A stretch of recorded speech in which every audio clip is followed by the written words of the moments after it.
kwentong aking ibabahagi ay naganap taong dekada 80. May magkakaibigan at magkakaklase na nagplano kung ano ang kanilang gagawin sa araw na dumating na ang sem break. Si Victor ang leader ng kanilang barkadahan. Siya'y adventurero. Siya rin ang nagmungkahi sa kanyang mga kasama nung minsan silang nagkita-kita sa kanilang tambayan sa eskwela. Ang wika ni Victor, bakit di tayo pumunta sa beach? Si Victor nga pala ay mahilig sa mga paggagala. Kung saan-saan ito nakararating. Dahil sobra talaga ang pagkahilig nito sa paglalakbay. Tulad ng pag-hiking, trekking, swimming, at kung ano-ano pa. Bali, 6 silang magkakabarkada. Si Victor na galing sa medyo may kayang pamilya. At si Manolo, siya naman ang pinakamatanda na minsan seryoso at kung minsan ay marunong din namang mag-ride o makiride on sa mga trip ng mga nakababata niyang kaklase. Siya naman ay self-supporting at nagtatrabaho naman sa gabi bilang isang service crew sa isang fast food chain. Ang ikatlo naman ay si Jimbel. Kilala siya sa tawag na Kokoy. Mas bata ito kay Victor at Manolo. Gaya din ito ni Manolo. Self-supporting din. Pero di tulad ni Manolo na siyang service crew. Si Jimbel o si Kokoy ay nagsa-sideline sa mga gay bar. Doon siya nakahanap ng pwede niyang mapagkakakitaan. Ginamit nito ang kanyang taglay na kisik at matipunong katawan. Naisip niyang mas mabilis ang kanyang magiging pagkita ng pera bilang pantustos sa kanyang pag-aaral. Marami rin siyang mga naging suki. May bakla, matrona, byuda, at kung minsan mga bisexual. Mga lalaking Bruno ang pangalan sa umaga, pero nagiging Brenda pagsapit ng gabi. Subalit, huwag tayong maging judgmental. Oo nga na iyon ang trabaho ni Kokoy. Pero sa hinagap ay di siya lumabas o magpabayad sa mga customer para lang makipagtalik sa mga ito. Si Kokoy kasi ang nag-aalaga at bumibili ng gamot ng kanyang ama na dumanas ng mild stroke. Kaya nahinto ito sa pagmamaneho bilang isang driver. Ang sumunod sa magkababarkada ay si Ariel. Isang probinsyanong may kaya sa buhay. Sapagkat kahit na laking probinsya ito, isa naman ang pamilya niya sa mga kinikilalang mayayamang angkan sa kanilang bayan sa probinsya. Siya or sila ay nakatira sa Babuyan Group of Island. Doon ay babuyan din ang negosyo ng kanilang pamilya. What a coincidence! Napakabait na kaibigan nitong si Ariel. Siya ang nagpapahiram ng pera sa tuwing magigipit sa pera ang dalawa, si Manolo at si Kokoy. Lalo na kung si Kokoy ang nagsabi na kinapos ito ng pang-tuition. Mabilis pa sa pagbunot ng baril ni Fernando po ang pagbunot ni Ariel ng kanyang wallet para pautangin si Jimbel ng pera. Crush na crush kasi niya kasi ito. Itong si Ariel kasi ay alam nyo na. Guys ang gusto at nanditiri sa mga babae. Ang ikalima naman ay si Mariel. Isang sexy at simpleng dalaga. Matalino at mahilig sa mga pagkain. Lalo na sa mga maaalat at maaasim. Palagi itong may baon na asin at kalamansi. Nung minsan ngang nagmemeryenda sila, habang kumakain ng hilaw na mangga, ay nagulat si Victor at Kokoy nang maglabas ito ng 1 kilong rock salt galing sa bag nito. Nagtawanan silang tatlo dahil inasar ni Victor si Mariel. Ang panghuli ay si John. Isang matalino, may pagkaseryoso at may pagkabos kung umasta. Marunong din namang makiride on ito sa mga trip ng mga kaibigan niya. Sa lahat, ang kaklose nito ay si Victor. Dahil isa lang ang gusto at parehong hilig nitong dalawa. Mahilig si John at si Victor sa mga cute na babe.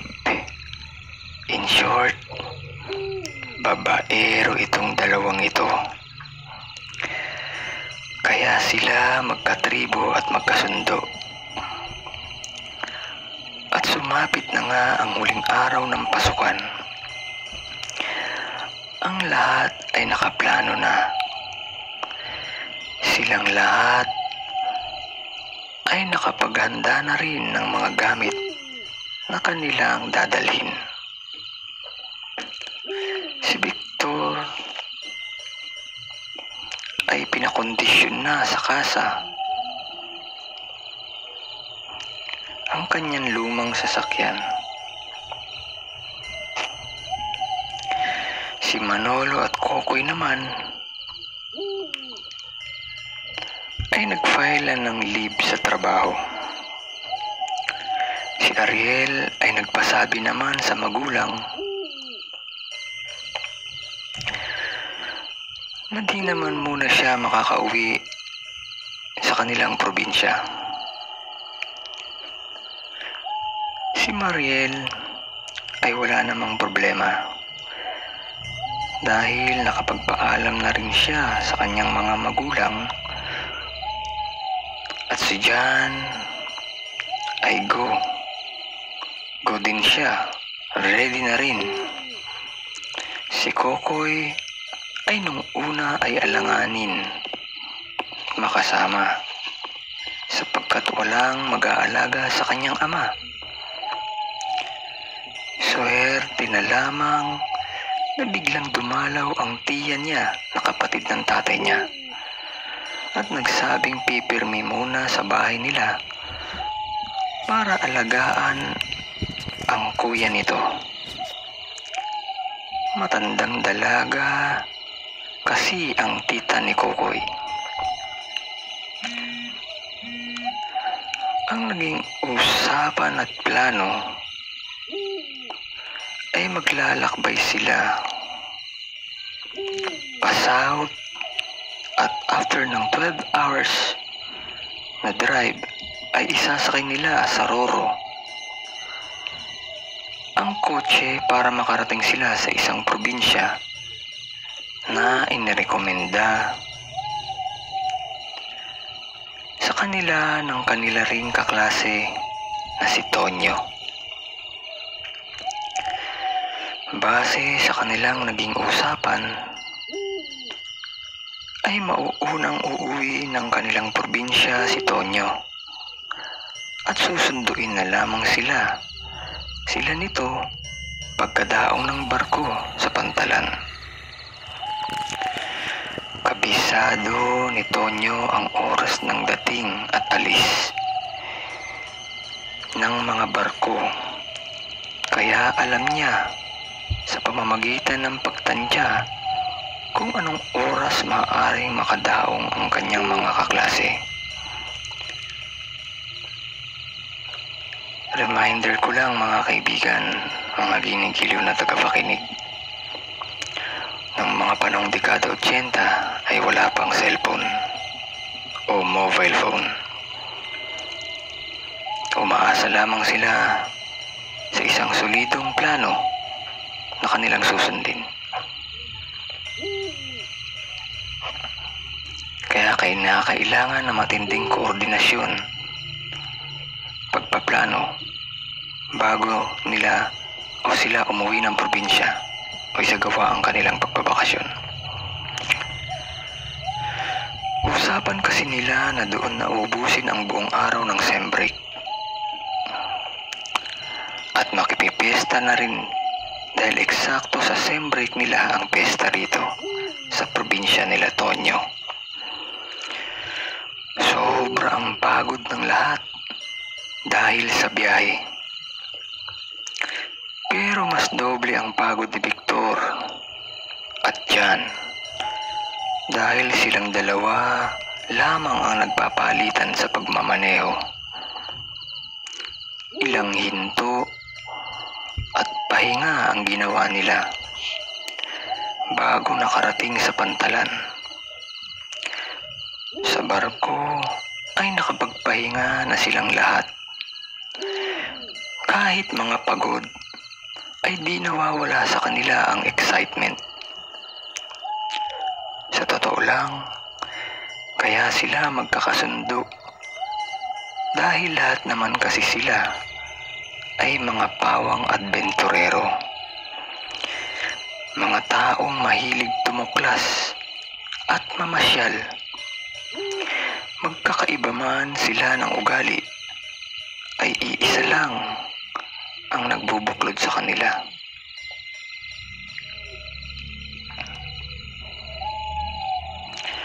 Ang kanilang solidong pagkakaibigan at hilig din sa pagpasyal. Lumipas ang 8 oras at nakarating na rin sila. Rinig nila at ramdam nila ang dahang-dahang paghinto at pagbagal ng barkong kanilang sinasakyan. Sa labas ay huminto muna saglit ang magkakaibigan sa isang restaurant. Doon kasi ang usapang tagpuan nila ni Tonyo na kanila ring kaklase. Maya-maya ay may nakita silang pamilyar na mukha ng lalaki na papalapit sa kanila. Ito nga ay si Tonyo. Malapad ang ngiti nito na halos abot tenga. Mabuti at nakarating kayo, ang wika nito. Tara nang umalis at sasamahan ko kayo sa aming baryo. Doon ay tiyak kong mag-i-enjoy kayo.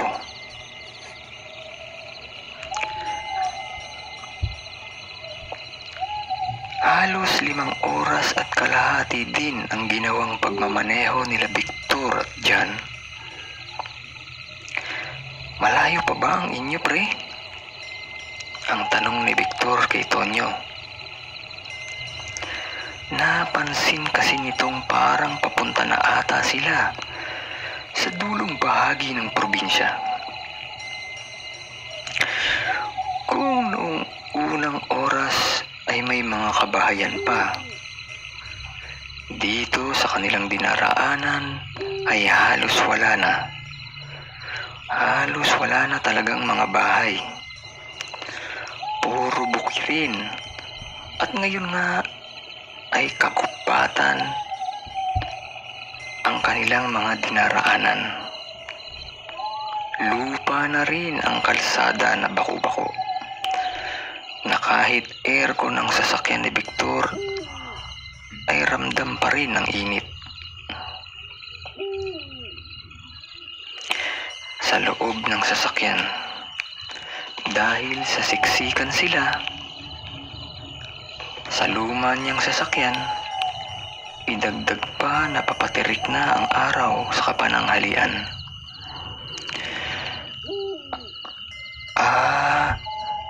Mga 1 oras kalahati na lang, pre.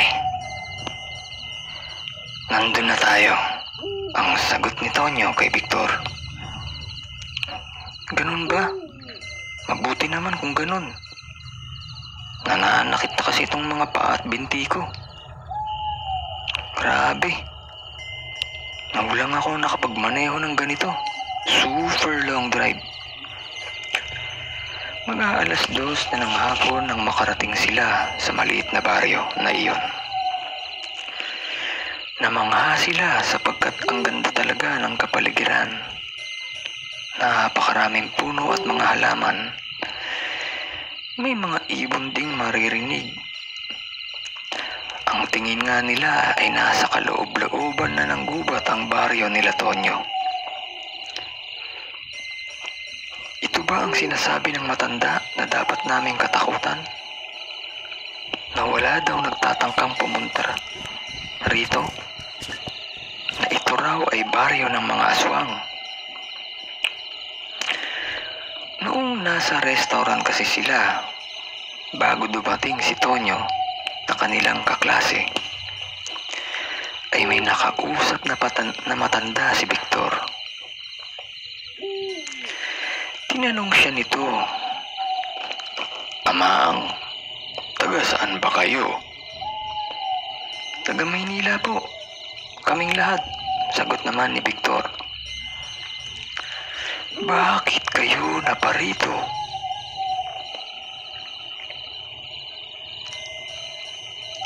Ang tanong muli ng matanda.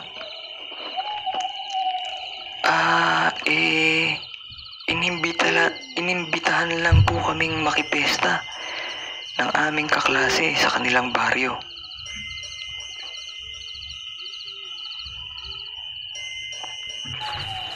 Ang muling sagot ni Victor sa matanda.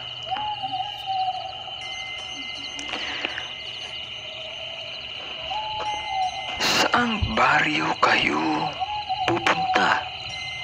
Ang muling tanong ng matanda kay Victor. Wala namang pag-aalinlangan at kagatul-gatul na sumagot